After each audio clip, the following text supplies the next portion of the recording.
Iran যুদ্ধ ঘিরে মধ্যপ্রাচ্যে আবারও সামরিক উপস্থিতি বাড়াচ্ছে ইউনাইটেড স্টেট।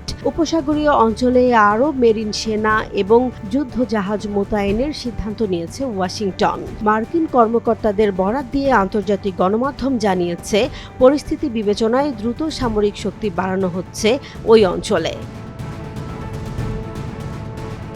মার্কিন নৌবাহিনীর উভচর আক্রমণকারী যুদ্ধ জাহাজ ইউএসএস ট্রিপলি LHA-7 উপসাগরীয় অঞ্চলের দিকে পাঠানো হচ্ছে বলে নিশ্চিত করেছে একাধিক সূত্র।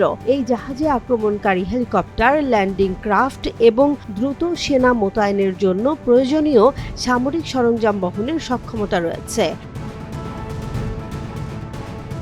সামরিক সূত্রের তথ্য অনুযায়ী এই ইউনিটে প্রায় ৫,০০০ নাবিক ও মেরিন সেনা রয়েছে। প্রয়োজনে উপকূলে দ্রুত অভিযান চালানো কিংবা জরুরি সামরিক অপারেশন পরিচালনার জন্য এই ধরনের উভচর আক্রমণকারী জাহাজ ব্যবহার করা হয়।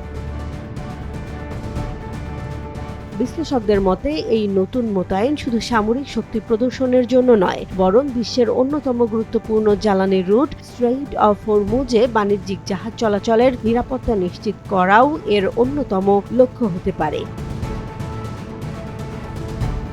মধ্যপ্রাচ্যে চলমান উত্তেজনা এবং ইরানকে ঘিরে সামরিক অচলাবস্থার প্রেক্ষাপটে যুক্তরাষ্ট্র ভবিষ্যৎ পরিস্থিতির জন্য আরও বিস্তৃত কৌশলগত বিকল্প তৈরি করছে বলেই মনে করছেন আন্তর্জাতিক বিশ্লেষকরা।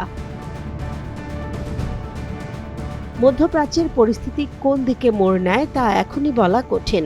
তবে নতুন করে মার্কিন সেনা ও যুদ্ধ জাহাজ মোতায়েন নিঃসন্দেহে অঞ্চলটির উত্তেজনা আরও বাড়িয়ে দিতে পারে।